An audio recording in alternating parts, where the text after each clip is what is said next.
From Canada to Uninterrupted, the show where I usually do the news or some sort of variant of the news or do different stories. However, this week it's one story because if we just ignore this, well then Canada doesn't seem to exist anymore. So as we know, we allegedly have a free market capitalist economy, with some balances, you could say, of, social welfare programs, whatever it is, Canadians like it. However, there's one Canadian in particular who does not like the current economic system and would like the current economic system to change.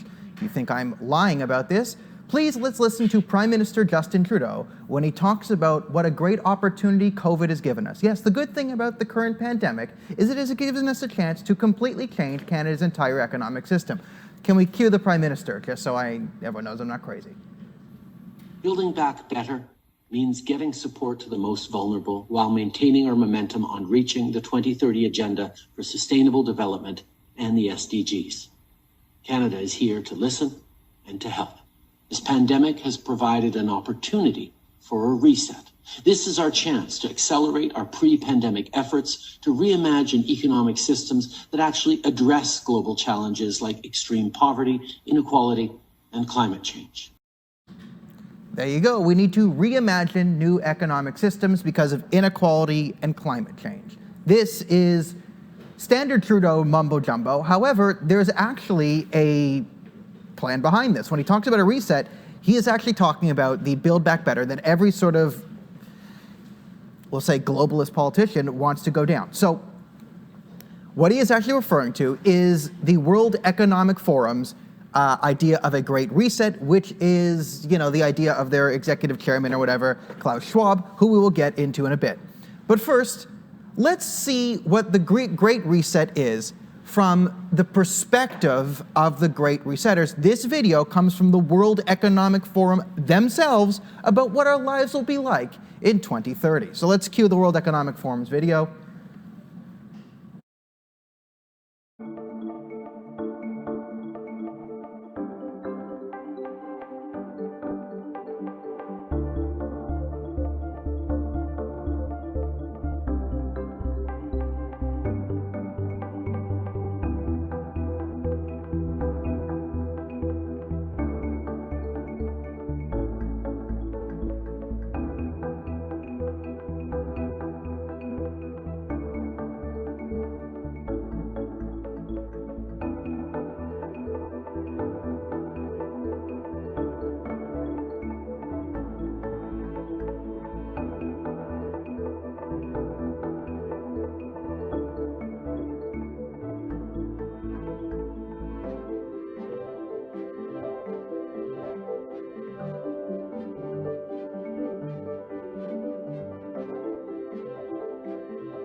There you go. That's from the World Economic Forum themselves. There are 8 things that they're going to do during 2030. Now, some of them there's literally nothing wrong with. Okay, if we can grow artificial organs so we don't need organ transplants, everyone could just have extra organs on hand, great, no downside, whoop-de-doo. But I like at by the way, I'm just going to point, I love at the end, their thing is Western values are straining. Yes, the Western values are straining. By the way, the values of communist China are doing great. The North Korean values, there's literally no flaw with them. Who would ever see that, all the female genital mutilation and circumcision in Indonesia, clearly a great world upholding value. Nothing wrong with them. Only Western values of liberty and freedom, they're the only ones straining right now. So we got to do something about that. I mean, you see that. It's like, the first one is so, how do they, I mean, they're going to try and pass off what they're doing as like not socialism. It's a different kind of capitalism, a kind of capitalism that isn't capitalism. They literally say in the video, by the year 2030, you will own nothing and you'll be happy. What a like leftist technocratic mumbo jumbo statement, but how could you own nothing? Like, let's let's go through the motions, get there. How could you own nothing, right? You could, if you're currently renting, you're young, you're whatever, oh, there's no economic system. What about like my parents or your parents, or if you have a mortgage, right? What about people who currently own their home? How can we live in a world where no one owns anything if people currently have home ownership? Or will someone forcefully buy your homes off of you? What if you don't want to sell your home to the government? What if you don't want to sell your home to the World Economic Forum? What if you don't want to sell your home at all? What if you want to remain in your home? Will you own that? Right? And that is the biggest thing that you have to take away from this, is the you will own nothing statement, because you can't say you're going to maintain a capitalist country or capitalist economic system and then completely remove ownership. Now, you also can't have a viable economic system because you need people to own things. It is a fundamental right to own your own piece of land, right? They're talking about eliminating the right for what? So if you don't own anything, right? If you don't have ownership over anything, right? If you don't have the ability to physically own your own land or your own stuff, then what stops it from being taken away from you? And the obvious answer is nothing, but the way it'll be taken away from you is pretty embedded. So I want to go over this first. It's pretty embedded once we go through the entire World Economic Forum stuff, how they'll do it, because the big thing they're relying on is sort of social change and social, social norms and doing, like, we're going to get into it now, but that's the thing. They call it social metrics, which is pretty draconian. All right, so let's start into this, all right? Let's get prepared, because listen, team, there are rants, and then there is one giant interconnected rant of rants, and this episode is going to be, Daniel's greatest hits, from green energy is a scam and recycling is bad for the environment, all the way to globalism and the UN. We're going to run the entire gambit. Okay. So let's go back to why we have to spend the entire day today talking about this. Nothing else in Canada really matters. If we reset the economic systems, literally every other story becomes irrelevant, because now we have some sort of global rulership what they call it is, I believe it's stakeholder capitalism is what they're trying to change it to. And that's different. What they currently call our current system is shareholder capitalism. And then they say their better thing is called stakeholder capitalism. And this comes all from a guy called Klaus Schwab, who we're going to get into in just a minute. Now, I'm here on the World Economic Forum website, all right, of how they themselves describe the Great Reset. And we can show you things of, they link to here Klaus Schwab on these podcast episodes, the Great Reset launch and his book. This is like a cult of personality again. Like, all right, we can emerge from this crisis a better world if we act quickly and jointly, writes Schwab. The changes we have already seen in response to COVID-19 prove that a reset is our economic and social foundations is possible. Right, so remember, when the World Economic Forum is talking about economic change and changing our economic system, which is terrifying and draconian in itself, they're also always talking about changing our social fabric as well. This is leftist social engineering. So, are they talking about some sort of socialist, communist world leadership? Not outright. Kind of what they're talking about is some sort of technocratic autocracy or bureaucracy, where essentially giant technocrats would lead the world, ruled by and dominated by this guy, Klaus Schwab. So let's bring up Klaus Schwab, because we got to talk about this guy, because apparently he's the new ruler of Canada and the world. All right, there he is. Take a look at him in his little economic form thing. Now, Klaus Schwab is a balding, creepy technocrat that speaks with a heavy German accent. And when you want to learn about Klaus Schwab and his stakeholder capitalism, you go to the website and it says, no, you cannot learn about stakeholder capitalism right now. You must subscribe to Project Syndicate in order to learn more about my plans. All right, kids. I think anyone who's watched at least one James Bond movie understands that when creepy technocrat starts speaking in German accent and wants you to join Project Syndicate to save the world, we must act quickly, he's probably the bad guy. You probably don't listen, all right? Probably, take what that guy says with a grain of salt. Apparently not for the Prime Minister. All right. So we have the Prime Minister of Canada talking about resetting our entire economic systems to find better systems that deal with inequality, climate change to meet the UN's 2030 agenda. And you see from the World Economic Forum, this is the world they envision in 2030. A world where no one owns anything. You won't be eating meat. See, you can already see the social engineering. No one will eat meat. Maybe a small treat if you're good, right? If you obey.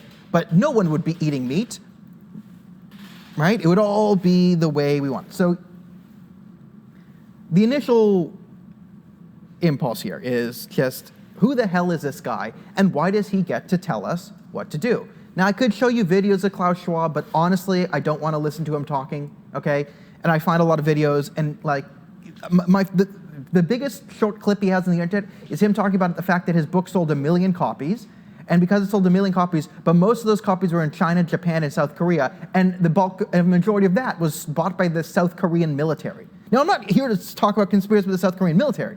I'm more making the point that Klaus Schwab is using the same tactics that every, like, I would say poorly trained, religious salesman comes to your door. Right? When the Jehovah's Witness comes, or like when the Islamists try and convert you, you get the Muslim street preacher, right? Think, oh, the Bible is the most, they'll say something like, the Bible is the most read book in the world. It's like, that doesn't prove anything and it is true. That just proves that Christians like the Bible. Same way like the Muslims guy tells you, it's like, oh, I've memorized the Quran. Everyone's memorized the Quran. There's only one Quran.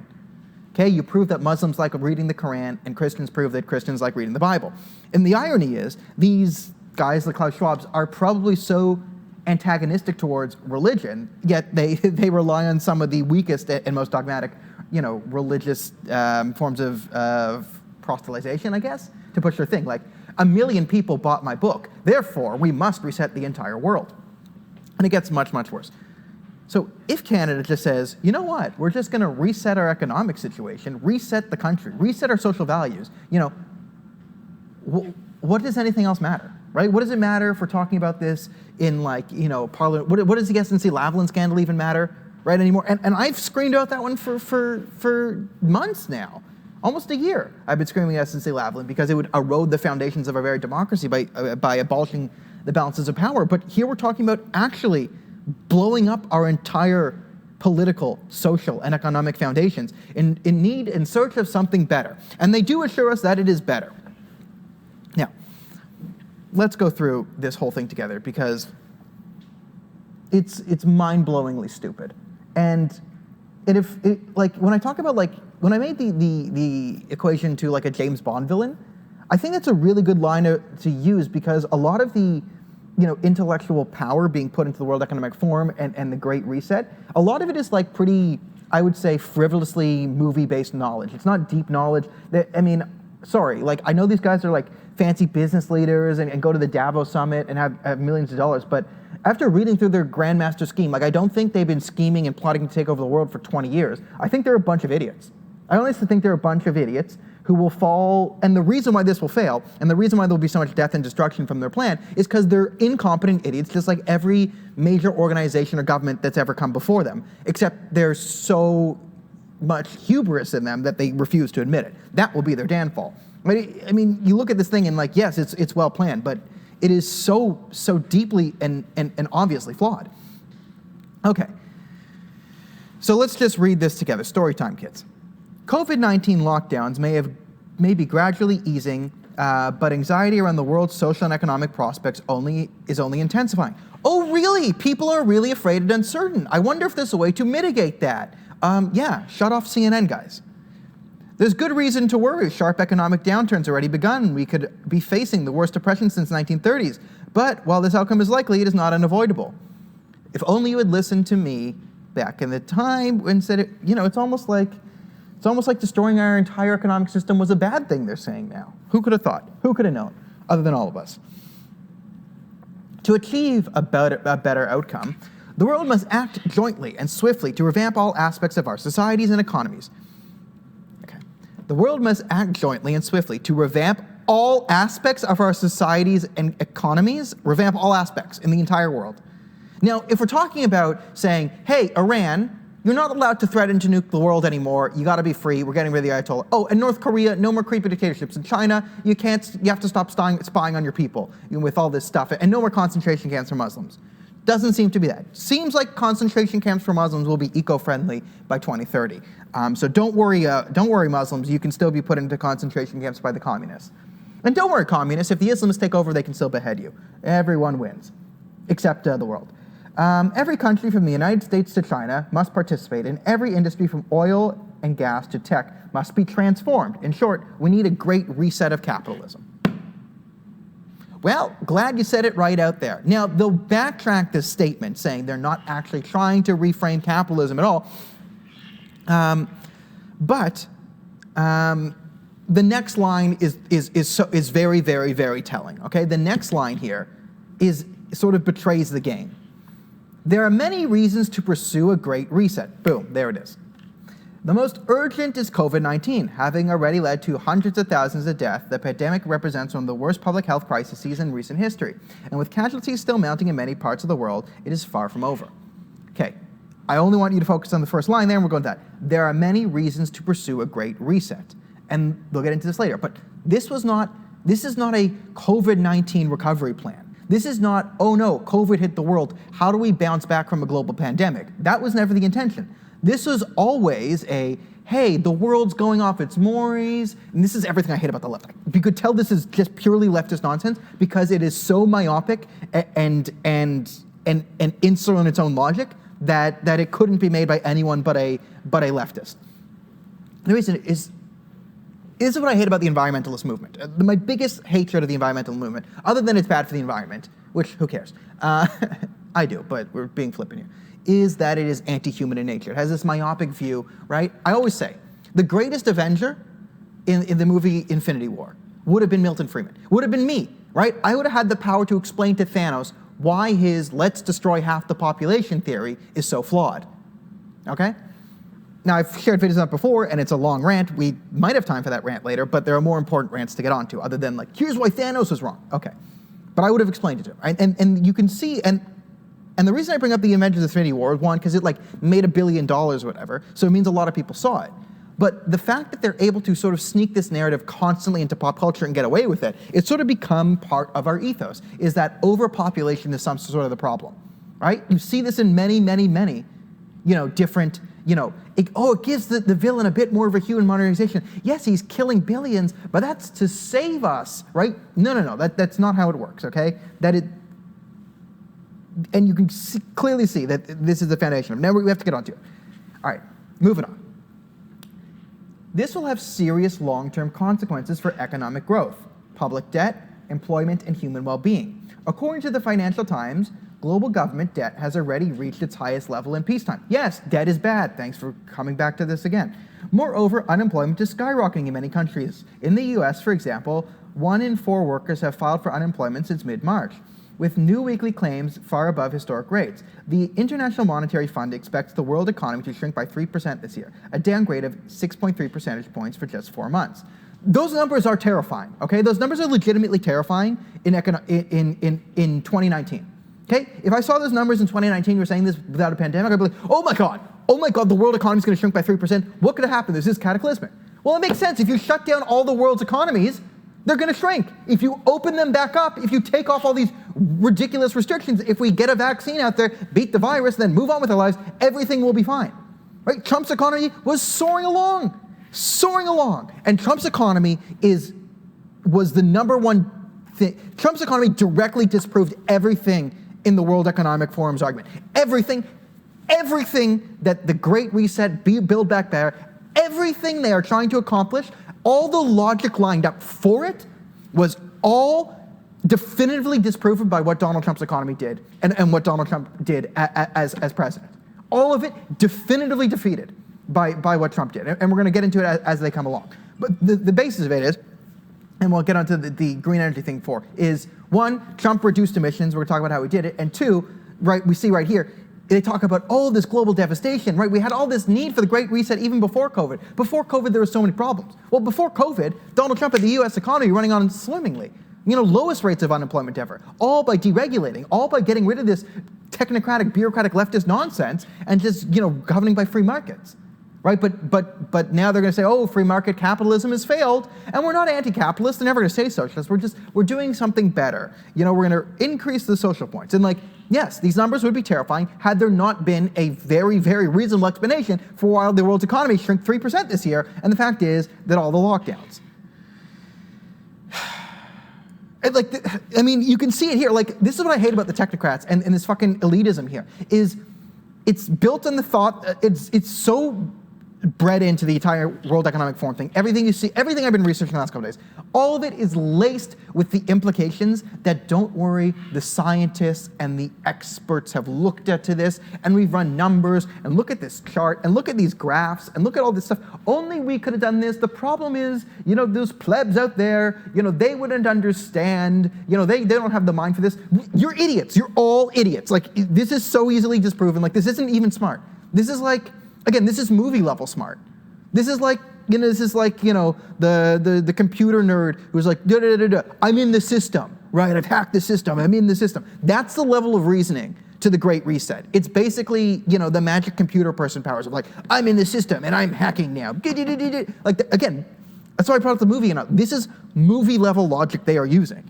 And it's at points funny and at points scarifying. All this will exacerbate the climate and social crisis that we're currently underway. Where's the climate crisis?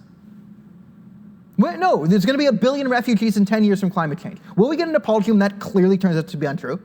1 billion refugees. 1 billion refugees due to climate change. That's what we're going to get. 1 billion. Just a billion, why not? Just throwing, again, they're just throwing random numbers out there. This is clearly made up. We're not going to get 1 billion refugees.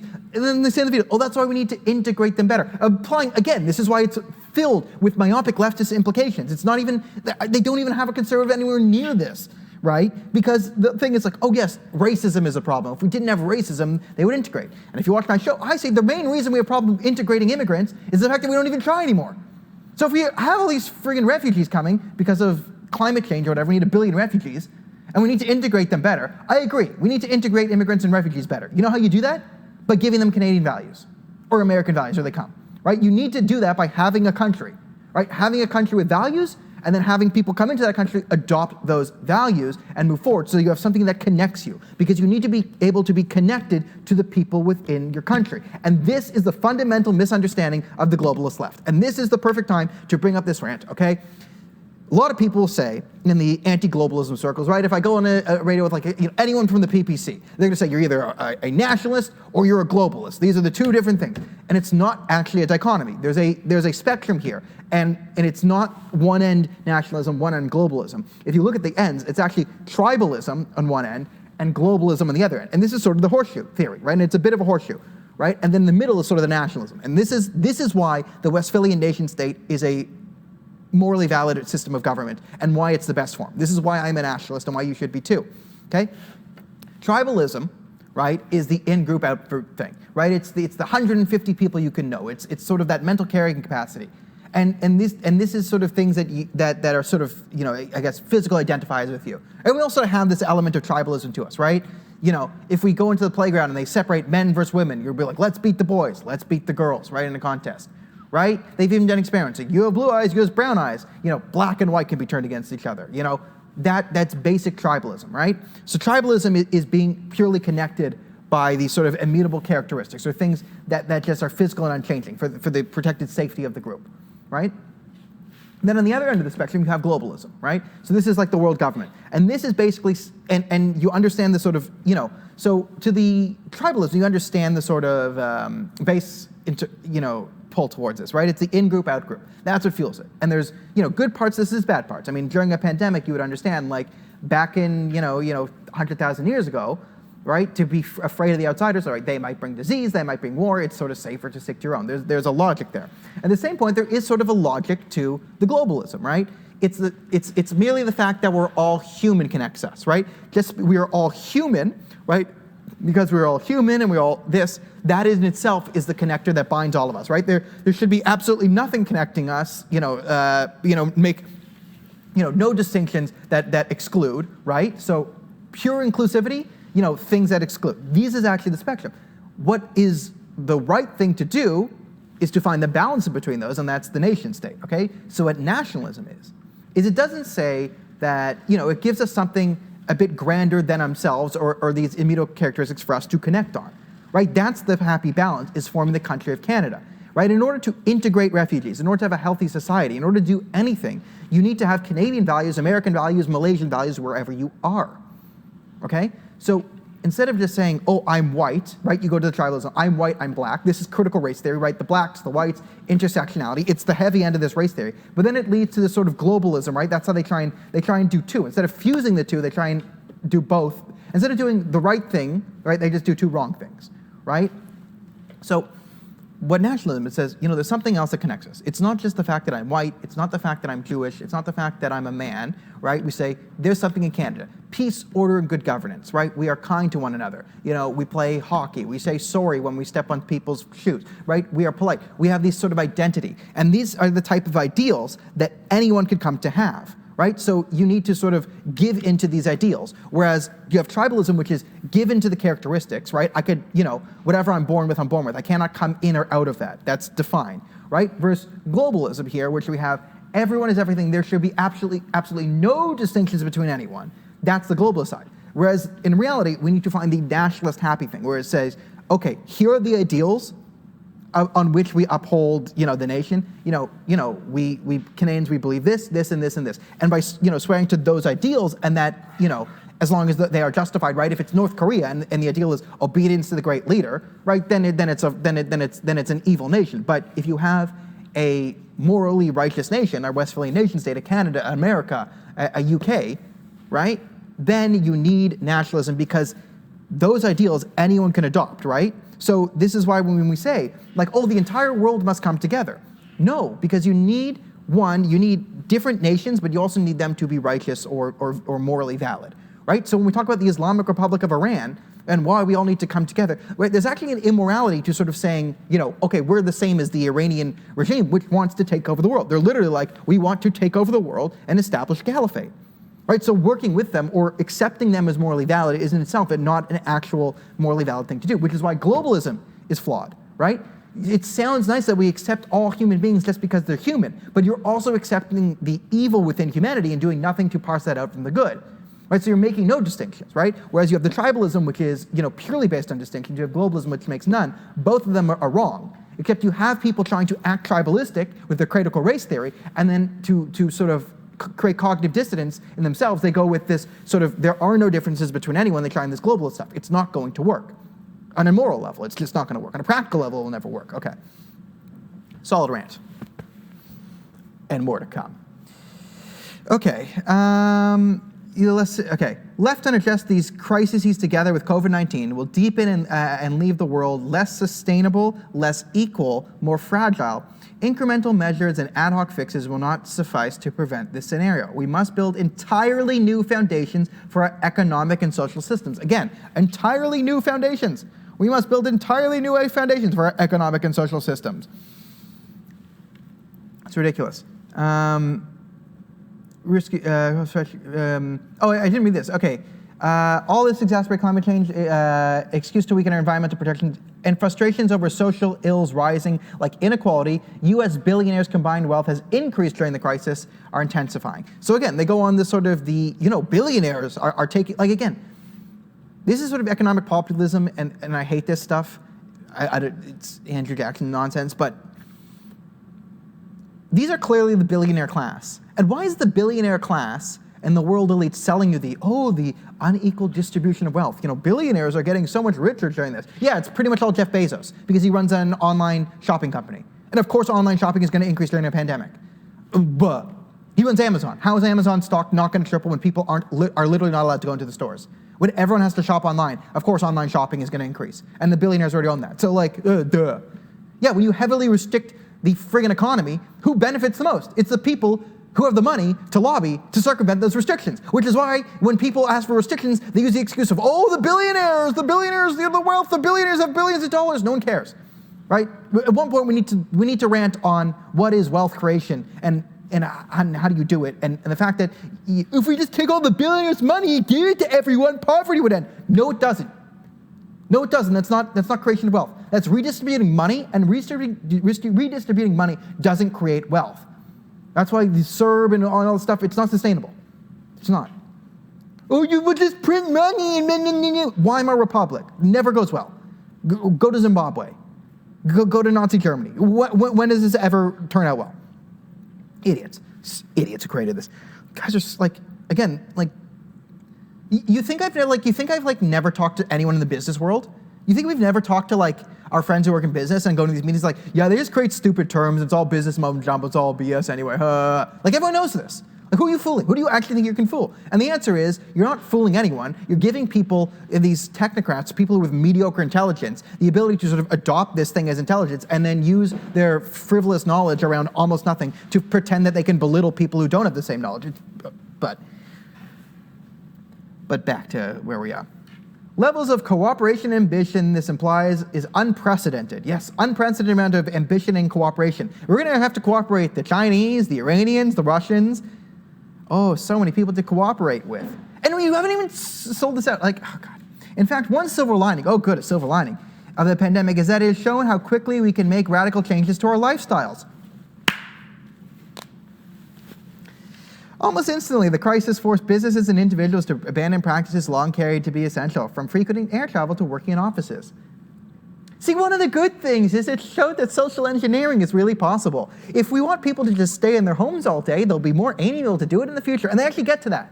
They say, one of the good things is the carbon emissions went down during the pandemic because everyone was inside. What to do? Great. We have a way to save the world if no one does anything ever again. Everyone just go into your homes and commit suicide, and the planet will be a better place. Whoop-de-doo.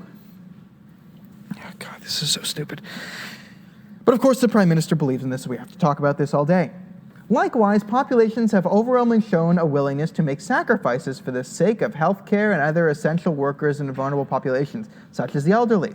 And many companies have stepped up to support their workers, customers, and local communities in a shift towards the kind of stakeholder capitalism to which they have previously paid lip service. Okay, this then links to stakeholder capitalism as they define in the World Economic Forum. You click on the link to stakeholder capitalism, and boom, you can't read it because you got to subscribe to Project Syndicate to listen to what Klaus Schwab wants to say. Listen, everyone, we must remake the society to make it more socially fair to everyone. It wouldn't be fair if we were doing things like having an economy, would it? Thanks, Klaus. So you can't even read what they define stakeholder capitalism is, which is the new economic system we're changing to, by the way. So we're changing to a brand new economic system here in Canada. It's called stakeholder capitalism, but don't worry, you don't need to know what that is unless you join the Project Syndicate, and you will be with us to the end. Again, like, guys, watch one Austin Powers movie or one James Bond movie. Watch Austin Powers, it's funny. And you'll realize that creepy German guy saying that he has a better way to change the world if we all just give in to Project Syndicate. You'd be like, oh, maybe we shouldn't. Clearly, the will to build better society does exist. We must use the great resets that we so badly need to require stronger and more effective governments, though this does not imply an ideological push for bigger ones. Really? It doesn't? There's no ideological push for a bigger government within this entire thing? And it will demand private sector engagement every step of the way. Yes, they will demand private sector engagement. Again, this is basically a global HR department gone amok. Like this is like if there's a god of HR and like stupid like this is the World Economic Forum and it's metastasized into stakeholder capitalism. Okay, this is what we get. The Great Reset agenda will have three main components. Okay, this is what we're gonna. The first would steer market towards fair outcomes. To this end, government should improve coordination, for example, in tax, regulatory, and fiscal policy, upgrade trade agreements, and create the conditions for stakeholder economy. At the time of diminishing tax bases and soaring public debt, governments have a powerful incentive to push such action. Again, who decides fair? You say, oh, we're not getting rid of capitalism, but we need to make sure there are fairer outcomes. Determined by who? What's the metric for fair? Everyone having the same amount of money? Everyone making the same amount of money? Good people getting money? Smart people get the money? Right? What if you have a really smart person who's really bad with money? Or what if you have a really smart person who doesn't care about money? What if you have a really smart person, really kind, generous person who would rather, spend his life as just a standard social worker, making that salary, doing it that way, and then he's living, a very modest life, right? Someone who's dumber than him and not as nice as him, but cared more about money and salary, went into the business world, got a job as like vice president of like a cable company somewhere in Scranton and makes, $150,000 a year, makes twice of what this guy does. Is that fair? Well, no, what if identical twins don't have like the same job? Is that fair? What if someone has a gambling problem? Like This is the downfall of every leftist thought. Like, we need to make a fairer society so everyone's treated. What if someone has a gambling addiction? No, what do we do if someone has a gambling addiction in this fair world? Right? What if they're literally compulsively gambling away all their money? There's no way to make, the gambling addict makes it so there's almost no way to ensure, fair economic outcomes across the board. It's quite literally impossible. Okay. But who decides fair? That's the crux of this. And this is why I'm so mad at this thing, because what they have done is they've claimed to be smarter than you, they claim to be the global elite, they claim to be, we're running the World Economic Forum, and they source the IMF, and they have all these fancy titles they've given themselves, and they talk about business leaders and corporate whatever, and they've done all the stats. Yet, the proof is in the pudding here is like, they have not addressed an obvious philosophical question here that is underpinning their entire logic, and that is who decides. And that's key. And the fact that they just out of hand dismissed who will decide what's fair, who decides what societal metrics, who decides a good societal metric, who decides a bad societal metric. What's the ranking system here? Who decides? What are these metrics? This hasn't yet to be addressed in all the research that's done into this. And the answer is, of course, well, whoever we deem to be the smartest or most technocratic, who is in the in-group or the government, or someone will, right? But you saw that in every communist dictatorship that fell. Right? You just said, oh, someone will decide, a trusted government agent will decide. Oh yes, that never creates corruption anyway.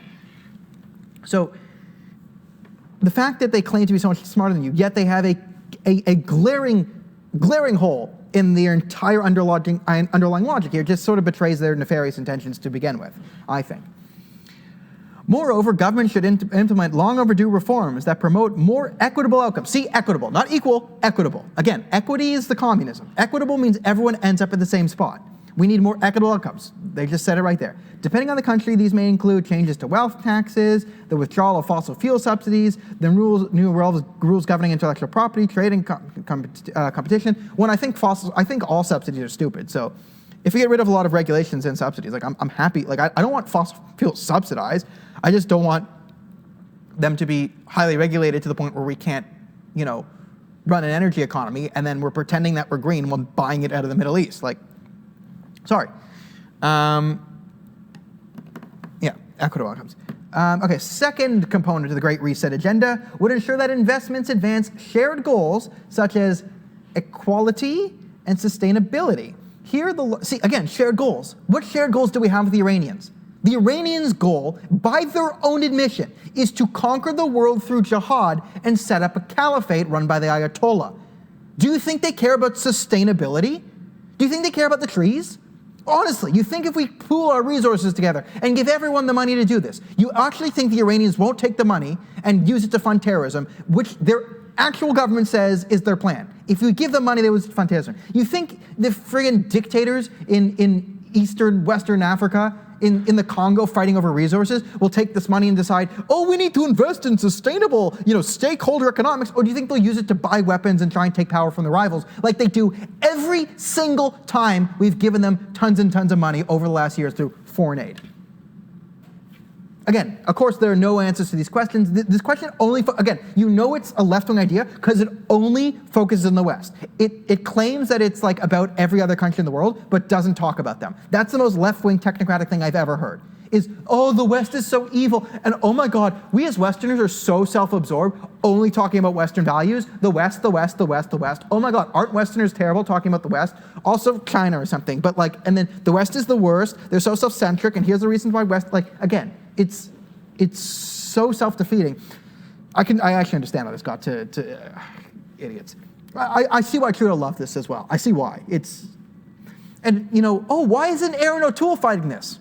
Have you not watched the show before? Have you not watched the show before? You know why Aaron O'Toole is like, all right, whatever. Aaron O'Toole will take money from anyone. Aaron O'Toole's only goal is to become the leader. His only goal is power, and he will take any money from anyone, shake hands with anyone to get it. So if you're like, oh, the Conservatives will save us. Yeah, Pierre Poilievre's making a friggin' petition. Sign it. Whoop-de-doo. As long as O'Toole is the leader, he will never let any of this come to light. Never take any serious stance against this. Oh, I'm against the UN, which is why everyone on my staff, here's a UN Citizen of the Year. Here's the guy who created the carbon tax in Ontario. Here's another carbon tax guy. Here's a green energy guy. Yeah, thanks, Aaron. Okay, sorry. Aaron O'Toole rant. The second component of the greater reset is sustainability, large-scale spending programs that many governments are implementing, representing major opportunity for progress. The European Commission, for one, has unveiled plans for a 750 billion recovery fund or euro recovery fund. The US, China, and Japan also have ambitious economic stimulus plans. Again, a world economic stimulus plan. Let's just give every country money. Again, we have to talk about the fact that not every country is good. We cannot just throw money at North Korea. They'll use it to develop nuclear weapons. The reason they want nuclear weapons is because they feel like if they have nuclear weapons, they can be in charge forever because then no one can unseat them and they can live in their crazy communist hellhole fantasy land. Do we really want to give all this money to North Koreans? Do we want to give it to the Iranians? Do you want to give it to various dictators? Do you want to give it to Maduro in Venezuela? Let's translate to leftists. There's guys like Trump and Bolsonaro. Do you want to give Bolsonaro in Brazil billions of dollars? Want to use it to do his evil Bolsonaro things, like whatever it is, like mustache twirling, whatever it is he does?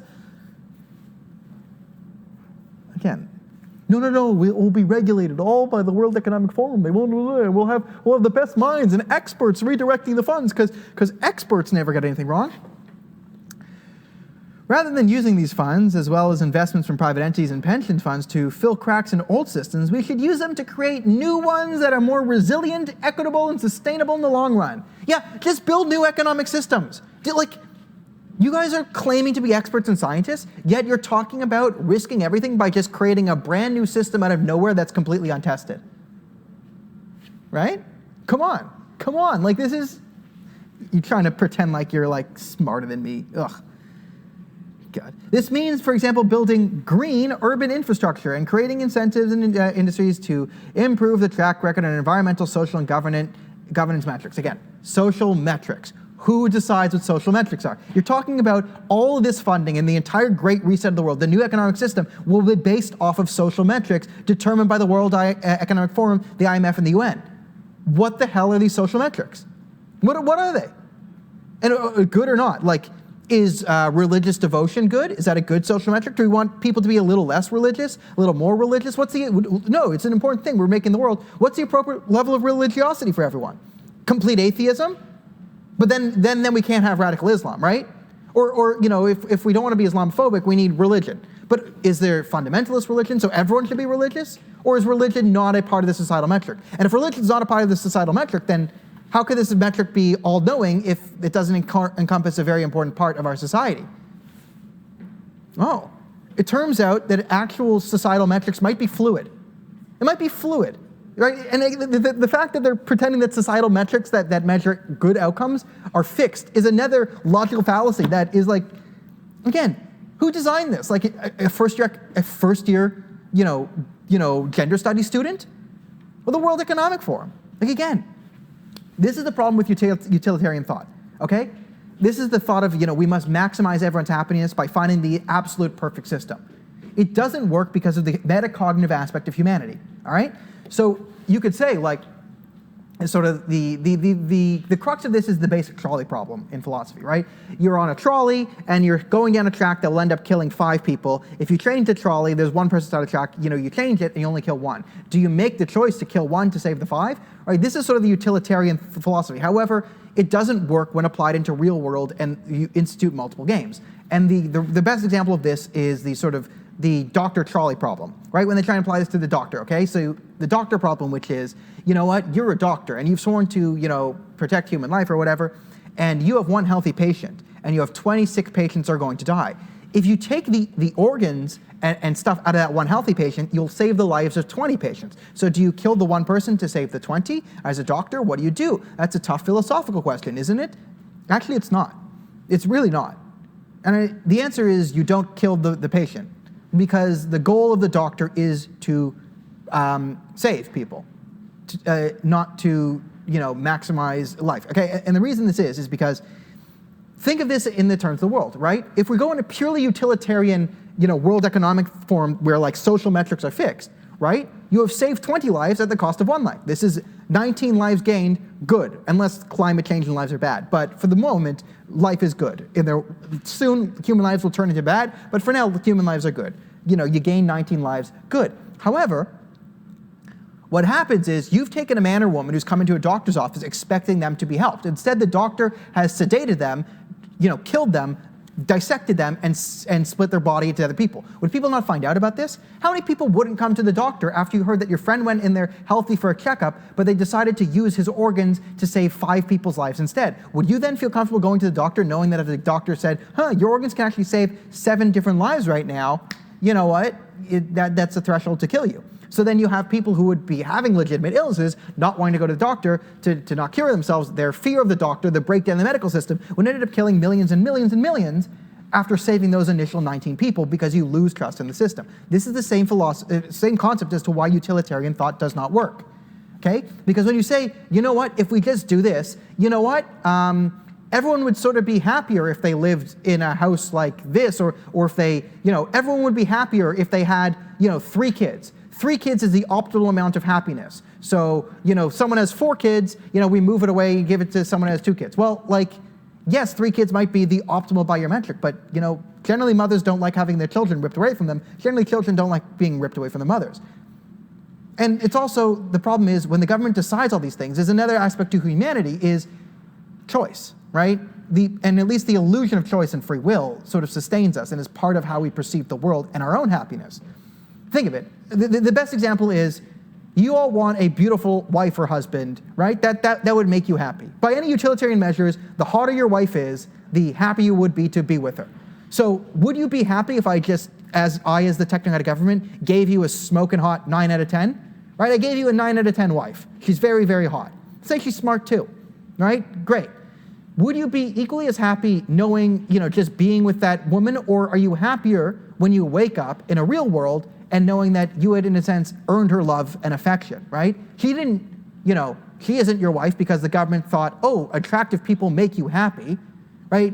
She is your wife because you look at her and say, this person actually loves and values me. Does that not breed greater happiness? And that's the flaw of the utilitarian model, is they don't account for humanity. And this World Economic Forum thing, this great reset to the world, doesn't account for human behavior. That's how friggin' childish the whole thing is. It doesn't account for human behavior. It pretends that societal metrics are actually fixed and not fluid. It's beyond juvenile.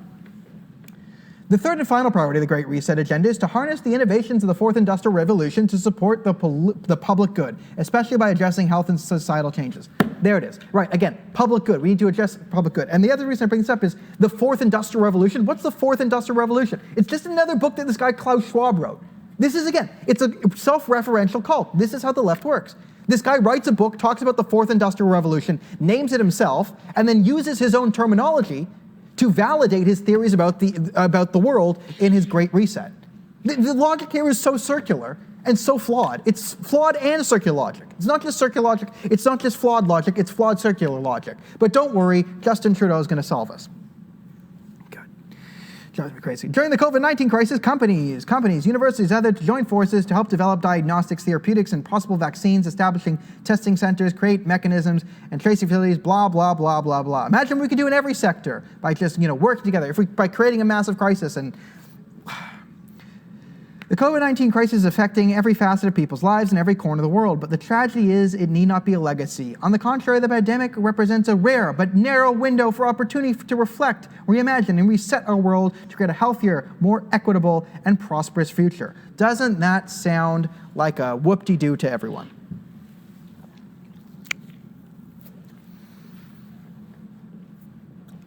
It's a lie, okay? And what they're pushing is also a lie. And the proof of this is in their green economic reset. We need to fight climate change and carbon change and whatever.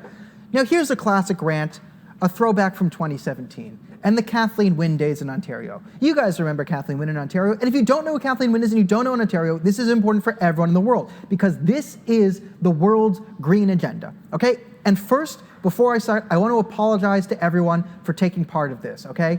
In university, I ran a barbecue cleaning company called EcoClean, EcoClean Barbecue Cleaning Services. No harmful chemicals used, all biodegradable. You don't need chemicals to clean a barbecue, you do it with an angle grinder. We just bought some biodegradable soap and threw it on the labeling, okay? Green stuff can manipulate you. Ontario's green energy plan increased our emissions. Trump's economy decreased emissions. And I go on this forever, and you have to understand this before things go.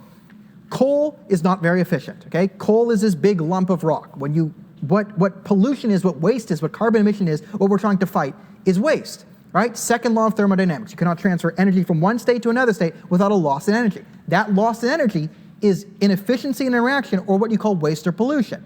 So when carbon, let's say it's 35% efficient, this is you get 35% of the energy in the carbon actually used in your reaction. The rest becomes waste.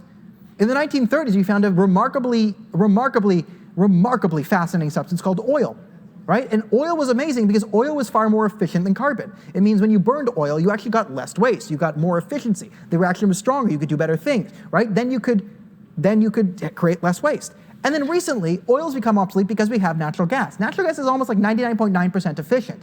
Yes, there's some loss, but because it's so efficient, right? Almost all the natural gas you burn used up actually goes to creating the energy.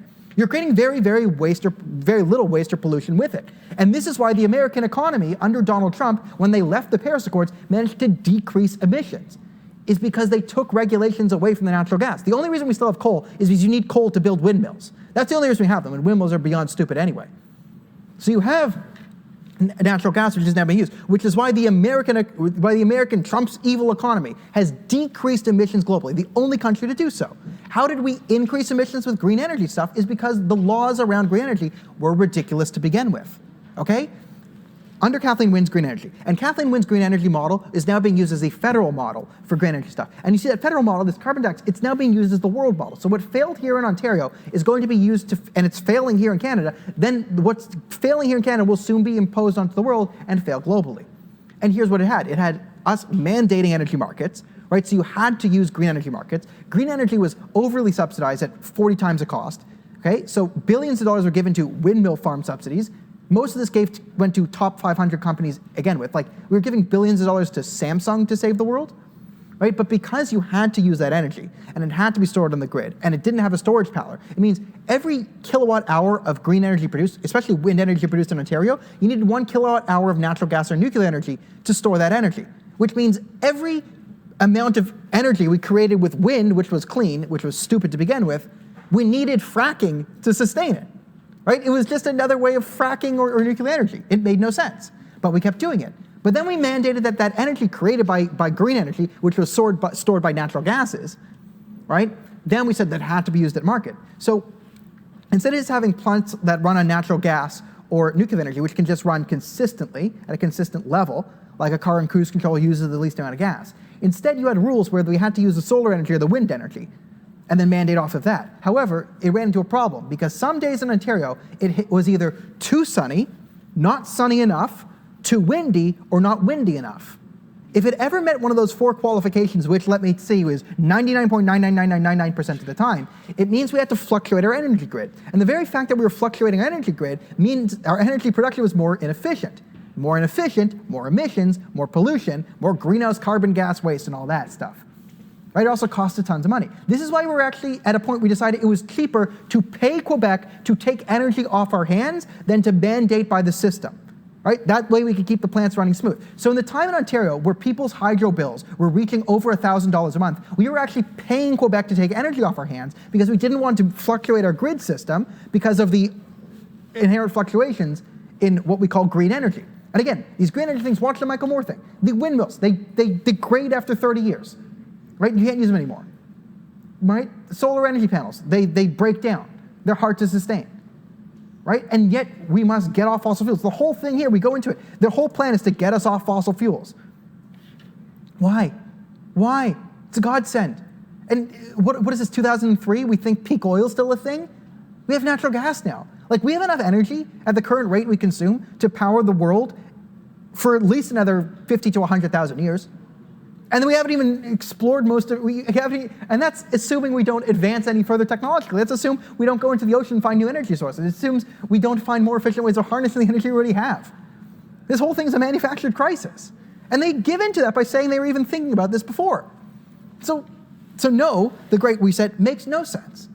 And we talk about the fact that we needed it beforehand, like we needed it, like, oh, there were so many different reasons. Name one before Trump. Oh, inequality. Billionaires have billions of dollars. So what? So what? It doesn't affect your life. Like, I don't care how much money, Jeff Bezos has. It doesn't affect me. Right? And taking his money and me having, that's not how we create wealth. Again, we need better wealth creation, which is what the Trump economy was. The Trump economy, as I said, disproved all this stuff.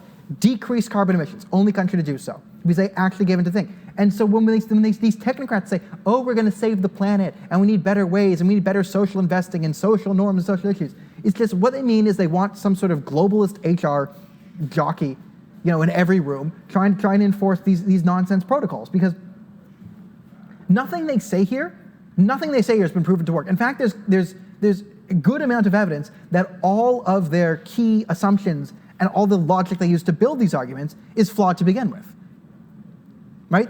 It doesn't account for human behavior. Societal metrics are fluid, not fixed. They act as them as fixed, right? Green energy actually increases emissions. The wind and solar are not in the position now to create, better outcomes. The best way to mitigate, at least short term, next couple hundred years, the best way to mitigate the damages of economic disaster is actually to deregulate the natural gas industry. Do what we do here in Canada, right? Say, if you mine, if you frack, if you do whatever on this land, you as the company have a responsibility to restore it to the environmental levels it was before. It's reasonable. And then, let coal die. You want to get rid of coal plants? The only way to get rid of coal plants is deregulate the energy sector and stop subsidizing windmills at insane prices. And then there'd be no need for us to go coal mining anymore. Then energy would get cleaner and greener. But this is what I hate. We just say green energy, and this is why I bring up things like the NFL, coaches policy, because it's things like that where it's like, everyone should know that this is wrong, and everyone should be bringing up at least some objections, but people don't bring up objections because it's politically incorrect to do so. When you say, oh, we need better societal norms, and you quote Black Lives Matter, like, there are other points in this, and I read through the Time things, he's basically saying, at one point they make the argument, because of Greta Thunberg, we need this. So when we talk about what are the other things, they literally will talk about, oh, Greta Thunberg is a great thing, and because Greta Thunberg has changed the world and the youth, we need better ways to invest. It's literally in this. It's laughable that these people call themselves elites or even technocrats. They're not, and so I'm just going to finish by saying, yeah, there's a global conspiracy to undermine your national sovereignty through a globalist agenda, of course. But it's not like these guys spent 200 years, 20 years in these secret meetings with these maps and charts, selectively planning, and then, we'll manipulate, and then, then George Floyd will die, and we'll have an actor take his place, and then this person will do this, and then we'll need to shift, and then, no. These people are idiots, but they're all ideologically bound and afraid. That's their problem, is they're all afraid of minor criticism from the radical left. They don't have the courage, and honestly, they're afraid of their friends. They're afraid of looking like they're not smart. So, you want to defeat these people, I would focus on that thing, is don't turn it into this grand global conspiracy where they're all brilliant. That feeds their egos here. They're not. It's logically flawed. It's circular in nature. It's self-defeating. It's insular. It's cult-like, and it was designed by idiots. Clearly designed by idiots. So, at one point, worry because yes, the Prime Minister wants to turn this into national policy, and oh my God.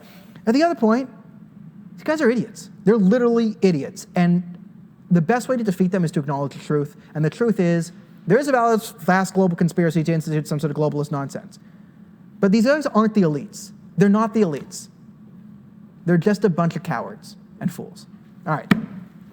That's the end of the rant for this week. I have no idea how long that was, but hopefully it was good. I will see everyone next week. Same bat time, same bat place. I need a glass of water.